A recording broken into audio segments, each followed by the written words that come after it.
Magandang gabi po muli sa inyo lahat. Magandang araw sa ibang panig ng mundo. Tayo mga Pilipino ay may mga kasabihan o ugali na nagiging daan ng ating uri ng pamumuhay. Halimbawa yung kesera-sera, whatever will be. Kung ano na lang mangyari, bahala na si Batman, yung mga ganong salita. Pero ito po yung mga salita ng mga tao na minsan pampalubag ng kalooban, pampagaan ng kanilang pasanin. But again, tayong mga Kristiyano, dapat to ay matatag ang panghawak, paniniwala, pagtitiwala sa ating dakilang Diyos. Patuloy kong hinahangad na mapasa inyo ang biyaya at kapayapaan ng ating Panginoong Diyos sa ngalan ni Kristo na ating tagapagligtas. Nais ko i-share sa inyo ngayong oras na ito, itong isa sa mga bayani ng ating pananampalataya. Ito po si Job. Sa chapter 13, verse 15, ang wika niya, "Though he slay me, yet I will trust in him. I will maintain mine own ways before him." Si Job ho, mga kapatid, ay nagbibigay paalala sa atin na even though yung ating buhay ay dumadaan sa matinding mga pagsubok o crisis, of course, though our life is passing through some sorrows and strange twists and turns, and yet, sa kanya pong patotoo, we can look to the Lord. We can lean on the Lord. Yun ang patotoo ni Job sa atin, at alam natin yung istorya as he passed through torment sa kanyang buhay. Ito po'y hamon sa ating lahat. The trouble should not discourage us. The trouble should not defeat us. In fact, itong mga pagsubok na dinadaanan natin, I hope maintindihan talaga nating lahat, mga kapatid, that the greatest burdens of life often result in the greatest blessing of life. Yung mga bagay na akala natin nadudurog sa ating puso, yung kinatatakutan natin, yung mga bagay o pangyayari na that would break us, will eventually will build us. Not to break us, but to make us stronger. Ang wika ng isang tao, ang Diyos ay tila humukay ng balon ng kagalakan na ang gamit niya ay pala ng kalungkutan. Alam nyo, wala akong question sa kaalaman ni Job pagdating sa pagsubok. Walang question sa karanasan ni Job pagdating sa suliranin ng buhay. Siguro pag samasamahin man yung ating suliranin pagsubok, halos kaya niyang ipaliwanag yung hirap na nadarama ninyo. Because he passed through the same route. Si Job ho ay hindi estranghero sa trials and testing. Kaya tinyo sinabi niya, "Though he slay me, yet will I trust in him." Para kay Job, at para sa ating lahat, come what may, I will go God's way. Doon tayo sa landas ng Diyos. Ano man ang mangyari. Hindi to kay sera-sera, no. Come what may, whatever happens to us, whatever happens sa susunod na mga araw, ang dapat nating intindihin, ano man ang mangyari, tayo ay magpapatuloy sa daan ng Diyos. Hindi tayo babago. Hindi tayo liliko. Una, nakita natin dito, Job was able to say, "Come what may, I will go God's way," because of the course of his life. Itong si Job, sinabi niya, he speaks of his own ways, relating sa kanyang buhay, na taglay at that time, na ibinigay ng Diyos sa kanya, and he speaks of what God is doing, yung mga ginagawa ng Diyos sa kanyang buhay, na hindi niya maintindihan talaga. Na bakit siya pinadaan ng ganon. Pero ano lang ho siya, Tuloy-tuloy lang siya sa pagtitiwala. Sabi nga niya, gahim at ako'y patayin mo, Panginoon. Magtitiwala pa rin ako sa iyo. Nako, nakakatakot ang buhay ng isang Kristiyanong malayo sa piling ng Diyos. Malayo sa direksyon na gusto ng Diyos sa kanyang tahakin. Sa unbeliever siguro pasortihan. Pero wala ho tayong panghahawakan doon. Pero sa Diyos ho, wala rin pasortihan.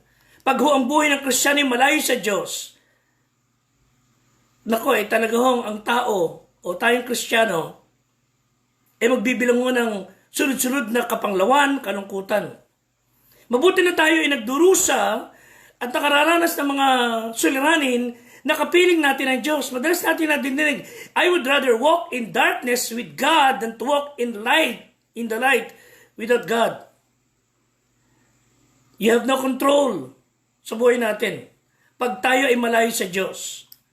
Pag tayo naman na nanguna sa sarili nating buhay, delikado tayo. Dapat nating aminin sa ating krisis na kinalalagyan. Our life should be governed by God. Our life should be controlled by God. Dahil para kay Job, para sa ating lahat, siya na nakaranas the worst in life. And yet, sabi niya, I will trust in God. Sa kanyang buhay noon, during the time of his suffering, he knows the will of God.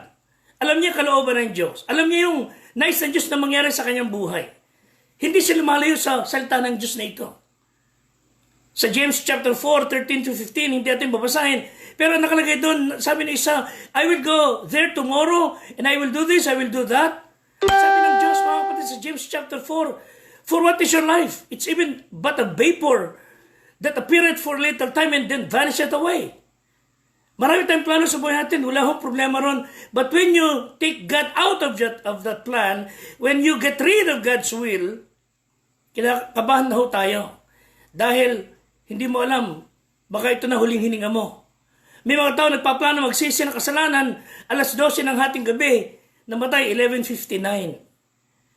If you will not die Monday, you will either die on Tuesday, or Wednesday, or Thursday, or Friday, or Saturday. One of these days you will die. Libo na kung talagang dumating si Kristo. Kung Kristiyano ka talaga, makakapiling kaya sa langit.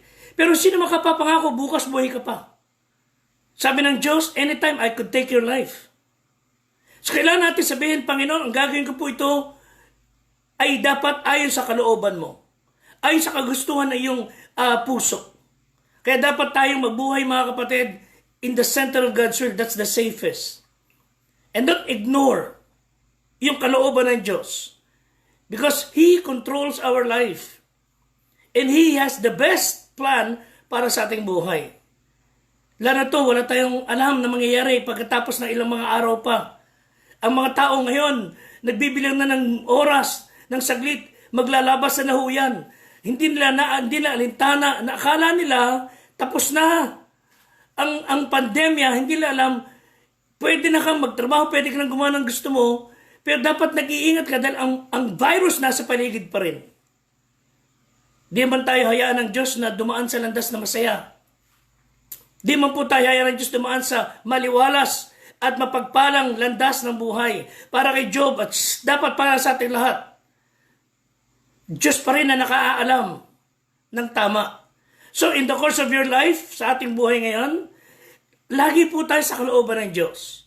Lagi po tayo sa gusto ng Diyos na mangyari sa ating buhay. Not our will, but God's will be done.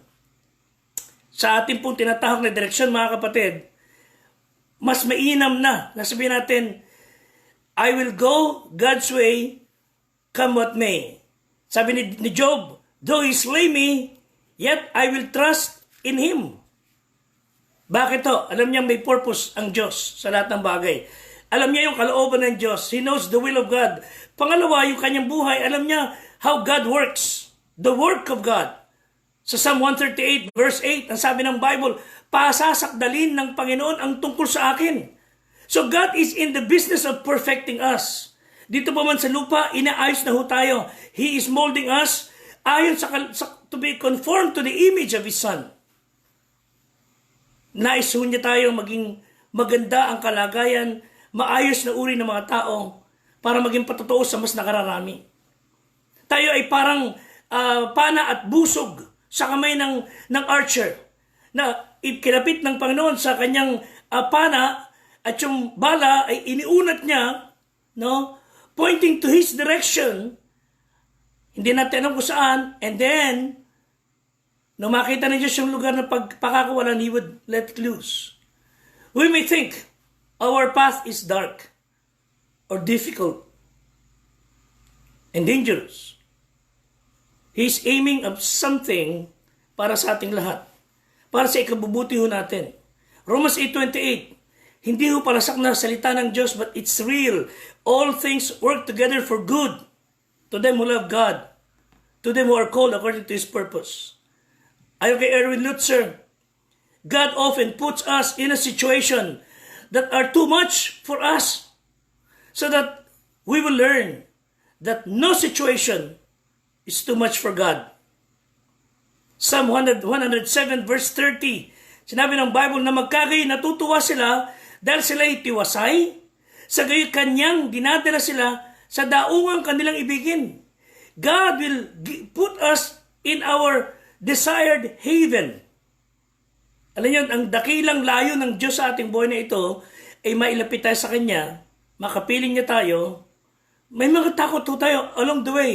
Pero God wants us to be closer to Him in total dependence sa Kanya. Not only Job believed that the course of his life ay nasa kami ng Diyos, pangalawa yung ating confidence sa Kanya, yung tiwala natin sa Kanya. Psalm 62 verse 8, sabi ng Bible, trust Him at all times. Hindi lang sometimes, hindi lang one of those times, or once in a while. Sabi ng Bible, trust Him at all times. Buksan nyo ang inyong dibdib sa harap niya. God is a refuge for us. Why do we need to trust Him at all times? Because He is a refuge. Para sa ating proteksyon. David found that he could trust in the Lord at all times. Kaya niyo sabihin sa atin yan. Kailan siya nagtiwala sa Diyos? One, when he was attacked. Psalm 7 verse 1, Panginoong Diyos, wika niya, sa iyo nanganganlong ako. Iligtas mo ako sa lahat ng nagsisihabol sa akin. He trusted Him when he was attacked. Pangalawa, kailan siya nagtiwala sa Panginoong Diyos? When he was afraid. Psalm 56 verse 3, what time I am afraid, I will trust in Thee. Not only when he was attacked, when he was afraid, David is telling us, trust the Lord at all times. When you are anxious, when you are yung balisa ka. Psalm 37:5, isang pang talatang paborito rin natin lahat. Commit thy ways unto the Lord, trust also in Him. At ano ito sabi ng Bible? Para sa atin na nag-aalala kung mangyayari, nag-aalala kung magaganap ito, nag-aalala kung makikita natin isang bagay. Sabi ng Bible, commit thy way unto the Lord, trust also in Him, and He shall bring it to pass. Gandang talata. Mapanghawa ka natin.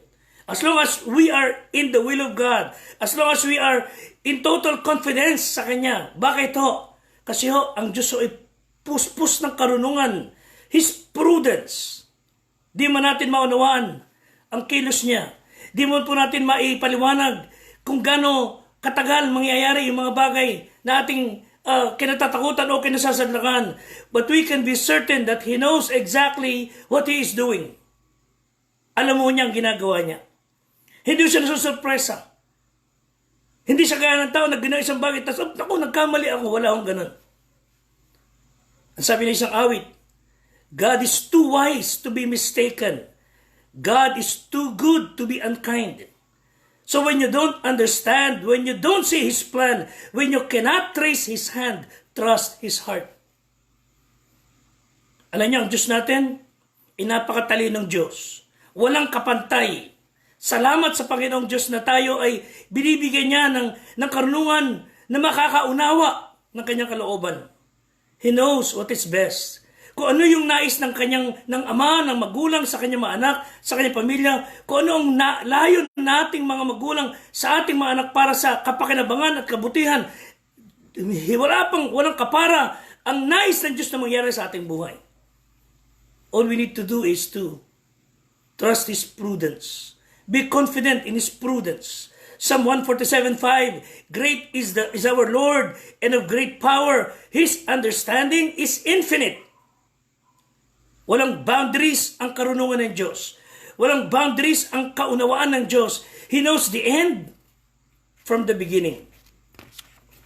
Hindi siya nasusurpresa na nagkaroon ng pandemya sa buong mundo.